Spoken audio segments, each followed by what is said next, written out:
Capítulo 4. Curas mentais nos tempos antigos. Em todas as épocas, homens de todos os povos acreditaram instintivamente que em algum lugar havia um poder de cura capaz de devolver ao normal as funções e sentidos do corpo humano. Acreditavam que esse estranho poder podia ser invocado dentro de certas condições e que o alívio do sofrimento humano se seguiria.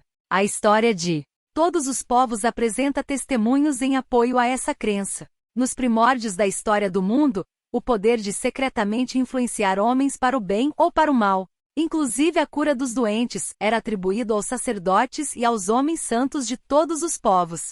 A cura dos doentes era considerada um poder que recebiam diretamente de Deus e os rituais e processos de cura variavam através do mundo. Os processos de cura tomavam a forma de súplicas a Deus, acompanhadas de várias cerimônias como a imposição das mãos, fórmulas mágicas, o uso de amuletos, talismãs, anéis, relíquias e imagens. Já é caso sabido que nas religiões da antiguidade o sacerdote dos antigos templos ministravam drogas aos pacientes e faziam-lhes sugestões hipnóticas pouco antes de que caíssem no sono, dizendo-lhes que seriam visitados pelos deuses durante o sono e ficariam curados. Muitas curas sucediam. Evidentemente, tudo isso era obra das fortes sugestões da mente subconsciente.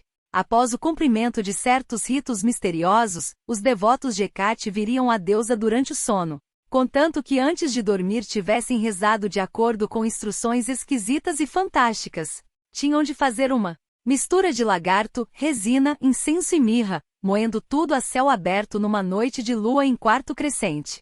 Registravam-se curas em muitos casos após esse grotesco procedimento. É evidente que esses estranhos processos, como os dos exemplos já citados, favoreciam a sugestão, a aceitação, pela mente subconsciente dessas pessoas, fazendo um poderoso apelo à imaginação. Na verdade, em todas essas curas, o subconsciente do paciente era o verdadeiro responsável pela cura.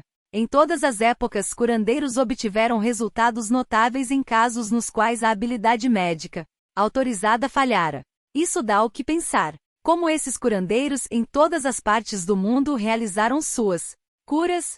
A realização de todas essas curas resulta da crença cega da pessoa doente, libertando o poder de cura de sua mente subconsciente. Muitos dos remédios e métodos utilizados eram estranhos e fantásticos, o que incendiava a imaginação dos pacientes, provocando um estimulante estado emocional. Esse estado da mente facilitava a sugestão de saúde, que era aceita pelas mentes consciente e subconsciente do doente. No próximo capítulo falaremos mais detalhadamente sobre o assunto. A Bíblia relata a utilização dos poderes do subconsciente. Por isso vos digo, tudo quanto em oração pedirdes crede que as haveis de receber e que as obterás. S. Marcos, 11h24. Observe as diferenças nos tempos dos verbos. O autor inspirado diz-nos que acreditemos e aceitemos como verdade o fato de nosso desejo já se ter realizado, já estar concluído, e que sua consecução será um fato no futuro. O sucesso dessa técnica repousa na convicção de que o pensamento, ideia ou imagem já é um fato na mente. A fim de que alguma coisa tenha substância no reino da mente é preciso que se imagine que já existe lá dentro. Em algumas palavras místicas, a Bíblia dá uma orientação concisa e específica para a utilização do poder criador do pensamento, imprimindo-se ao subconsciente a coisa particular que se deseja. Seu pensamento, ideia, projeto ou objetivo é tão real em seu próprio plano como sua mão ou seu coração. Seguindo a técnica bíblica, você elimina completamente de sua mente todas as ponderações de condições, circunstâncias ou qualquer coisa que possa implicar em contingências adversas. Você está plantando uma semente, conceito na mente que, se for deixada em sossego, inevitavelmente germinará em realização externa.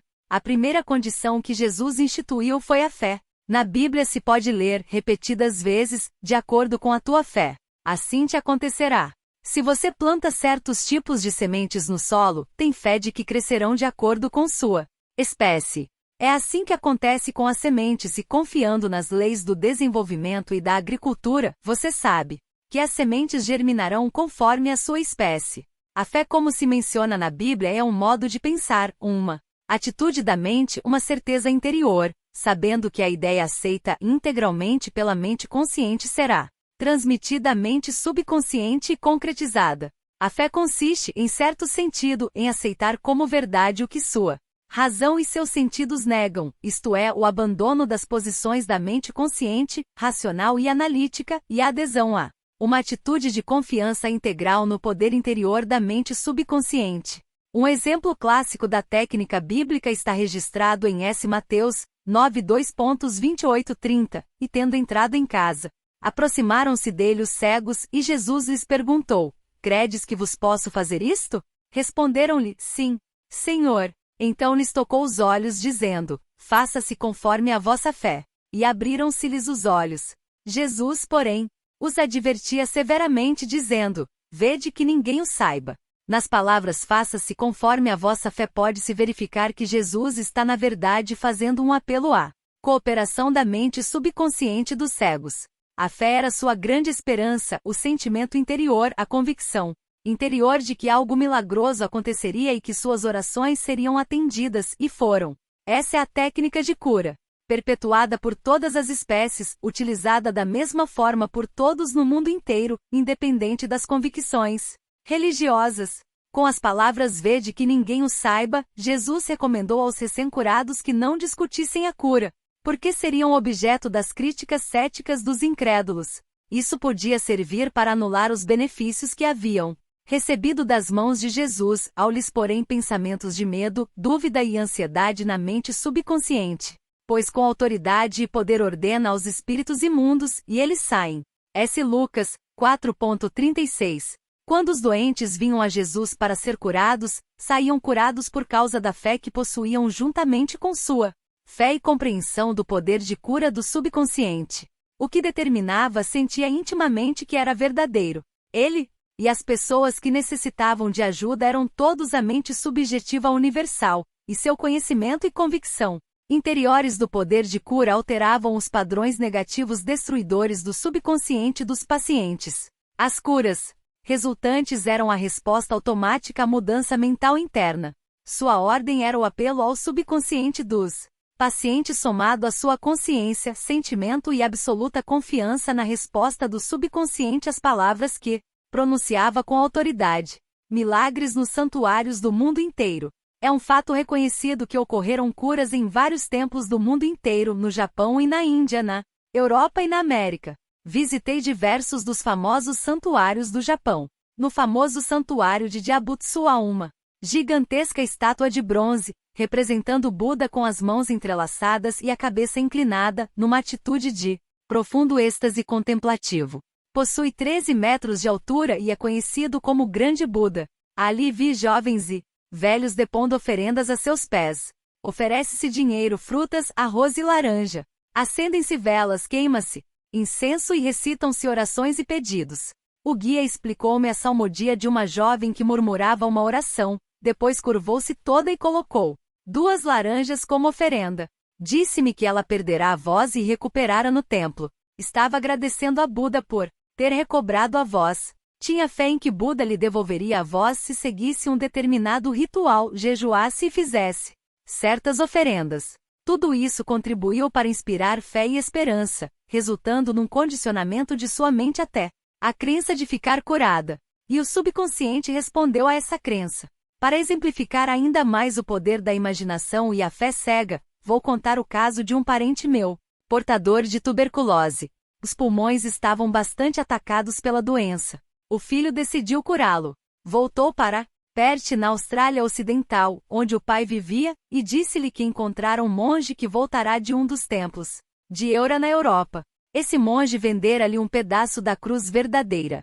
Disse que dera ao monge o equivalente a 1 milhão pelo pedaço da cruz. O jovem, na verdade, pegara uma lasca de madeira qualquer, um joalheiro, e mandara que colocasse num anel a fim de parecer real. Contou ao pai que muitas pessoas se haviam curado tocando simplesmente no anel ou na cruz. Despertou e inflamou a imaginação de seu pai a tal ponto que o velho tomou de repente o anel, colocou-o sobre o tórax, rezou em silêncio e depois foi dormir. De manhã estava curado. Todos os exames clínicos deram resultados negativos. Claro que não foi o pedaço de madeira apanhado na calçada que o curou. Foi a sua imaginação elevada a 1 grau intenso e somada à sua confiante esperança de uma saúde perfeita. A imaginação juntou-se à fé ou sentimento subjetivo e essa união foi a responsável pela cura. O pai nunca soube do truque do filho. Se soubesse, provavelmente teria uma recaída. Continuou completamente curado e morreu 15 anos depois, aos 89 anos de idade. Um princípio universal de cura.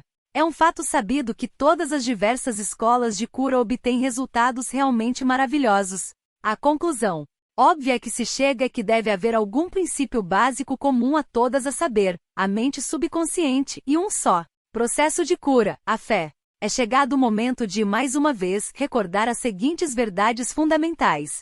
Em primeiro lugar, você possui funções mentais que foram distinguidas, designando-se uma como mente consciente e outra como mente subconsciente. Em segundo lugar, o seu subconsciente é permanentemente suscetível ao poder da sugestão. Além disso, seu subconsciente possui controle completo das funções, condições e sensações de seu corpo. Atrevo-me a acreditar que todos os leitores deste livro sabem que sintomas de quase todas as doenças podem ser induzidos em pessoas sob estado hipnótico por sugestão. Por exemplo, uma pessoa em estado hipnótico pode ficar com febre, rosto corado ou calafrios, de acordo com a natureza da sugestão que lhe for dada. Como experiência, você pode sugerir a uma pessoa que está paralítica e não pode andar, e assim acontecerá. Outra experiência, leve um copo de água fria ao nariz de uma pessoa em estado hipnótico e diga-lhe: isto está cheio de pimenta. Cheire, e a pessoa vai espirrar. Qual será a causa do espirro, a água ou a sugestão? Se uma pessoa disser que é alérgica a alguma flor, você pode colocar uma flor artificial dentro de um copo vazio junto a seu nariz quando estiver em estado hipnótico, e dizer-lhe que é a flor a que a pessoa é alérgica. Ela terá os sintomas alérgicos usuais. Isto indica que a causa da doença está em sua mente. A cura da doença pode também realizar-se mentalmente. É verdade que curas admiráveis se realizaram através da osteopatia, da medicina quiroprática e da naturopatia, bem como das várias entidades religiosas espalhadas pelo mundo, mas é evidente que todas essas curas foram alcançadas através da mente subconsciente, o único poder curador que existe. Observe como ela consegue curar um corte em seu rosto feito durante a barba. Sabe exatamente como fazê-lo. O médico pensa a ferida e diz: a natureza vai curá-la. Por natureza ele está se referindo à lei natural, à lei do subconsciente da autopreservação, que é a função do subconsciente. O instinto de autopreservação é a primeira lei da natureza. O seu instinto mais forte é a mais poderosa das autossugestões. Teorias bastante diferentes. Seria cansativo e sem proveito discutir em profundidade as numerosas teorias propostas por diversas seitas religiosas e grupos de terapia pela oração. Há muitos que defendem a tese de que sua teoria, como produz resultados, é consequentemente a correta. Isto, como foi explicado neste capítulo, não pode ser verdade. Você agora já sabe que todos os tipos de cura são possíveis. Franz Anton Mesmer, um médico austríaco, de 1734 a 1815, que exercia sua profissão em Paris, descobriu que com a aplicação de ímãs ao corpo doente podia conseguir curas milagrosas. Também alcançou curas com diversos outros pedaços de vidro e metal. Suspendeu essa forma de tratamento e afirmou que suas curas se deviam ao magnetismo animal, criando a teoria de que essa substância era projetada do curandeiro para o paciente. O seu método de tratamento das doenças passou a ser por hipnotismo, que passou por isso a ser chamado de mesmerismo. Outros médicos disseram que suas curas se deviam à sugestão e nada mais. Todos esses grupos, psiquiatras, psicólogos, osteopatas, quiropráticos, médicos e todas as igrejas, utilizam o singular poder universal que existe no subconsciente. Cada um pode sustentar que as curas se devem à sua teoria. Mas o processo de todas as curas é uma atitude mental positiva e definida, uma atitude interior, uma maneira de pensar, que em suma se chama fé. A cura se deve a uma esperança confiante que atua como uma poderosa sugestão sobre o subconsciente, libertando o seu poder de curar. Duas pessoas não se curam por poderes diferentes. É verdade que cada uma pode possuir seu próprio método ou teoria, mas há um único processo de cura, que é a fé. Há um único poder de cura, o subconsciente. Escolha a teoria e método que preferir. E pode ficar descansado que, se tiver fé, alcançará os resultados que desejar. As opiniões de Paracelsus. Felipe Paracelsus, famoso alquimista e médico suíço que viveu de 1493 a 1541, obteve grandes curas em seus dias. Foi dos primeiros a afirmar o que é hoje um fato científico óbvio, ao dizer: quer o objeto de sua fé seja verdadeiro ou falso, os efeitos obtidos serão os mesmos. Assim, se eu tiver fé na estátua de São Pedro como deveria ter no próprio São Pedro em pessoa, obterei os mesmos resultados que teria obtido de São Pedro. Mas isto é superstição. A fé, contudo, produz milagres, e quer seja falsa ou verdadeira, produzirá sempre as mesmas maravilhas. As ideias de Paracelsus também foram acolhidas no século XVI por Pietro Pomponazzi, filósofo italiano, contemporâneo de Paracelsus, que disse: podemos facilmente conceber os efeitos maravilhosos que a fé e a imaginação podem produzir, especialmente quando ambas as qualidades são intercambiadas entre os pacientes e a pessoa que os influencia. As curas atribuídas à influência de certas relíquias são o efeito da imaginação e da fé. Charlatães e filósofos sabem muito bem que, se os ossos de um esqueleto qualquer forem colocados no lugar dos ossos de um santo, o doente não deixará de experimentar efeitos benéficos, se ele acreditar que são as relíquias verdadeiras. Portanto, se você acreditar nos ossos de um santo para curá-lo, ou se acreditar no poder terapêutico de certas águas, obterá resultados graças à poderosa sugestão feita ao seu subconsciente. É este último que efetua a cura. As experiências de Bernien. Hipólito Bernien, professor de medicina em Nancy, na França, entre 1910 e 1919, foi quem expôs o fato de que a sugestão do médico ao paciente se exercia através do subconsciente. Bernien, na página 197 de seu livro Terapêutica Sugestiva, conta a história de um homem com paralisia da língua que resistira a todas as formas de tratamento. O seu médico disse-lhe que possuía um novo instrumento com o qual prometia curá-lo. Depois introduziu um termômetro de bolsa em sua boca. O paciente imaginou que era o instrumento que ia salvá-lo. Instantes depois, gritava cheio de alegria que podia novamente mover a língua à vontade. Entre os nossos casos, continua Bernien, encontram-se fatos da mesma natureza. Certo dia, uma jovem veio ao meu consultório. Sofria de perda total da voz havia cerca de 4 semanas depois de assegurar-me do diagnóstico. Disse a meus alunos que a perda da voz às vezes cedia instantaneamente à eletricidade, que podia atuar simplesmente por sua influência sugestiva. Mandei apanhar toda a aparelhagem de indução. Apliquei depois minha mão na laringe da jovem, movia um pouco e disse: agora você pode falar em voz alta. No mesmo instante F-ila pronunciara depois B e depois Maria. Ela continuou a falar com clareza. A perda da voz acabará. Bernien mostrou o poder da fé e a esperança da parte do paciente atuando como uma poderosa sugestão ao seu subconsciente, provocando uma bolha por sugestão.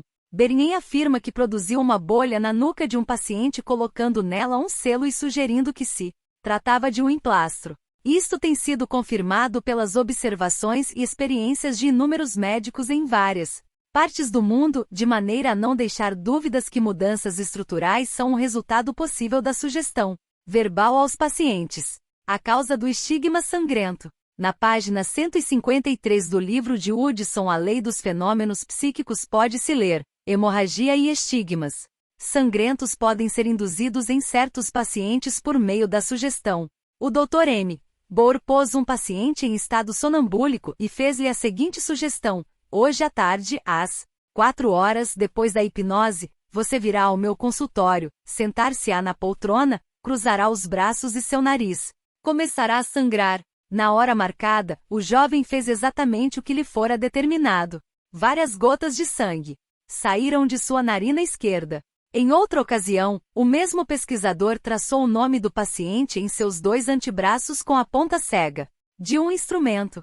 Depois, com o paciente em estado sonambúlico, disse-lhe: esta tarde, às 4 horas, você vai dormir e seus braços começarão a sangrar ao longo das linhas que tracei, aparecendo seu nome escrito no braço em letras de sangue. Às 4 horas, ele ficou sob observação e verificou-se que realmente caiu no sono. No braço Esquerdo, as letras apareceram em destaque e em vários pontos surgiram gotas de sangue. As letras ainda eram visíveis. 3 meses depois, embora estivessem gradativamente desaparecendo.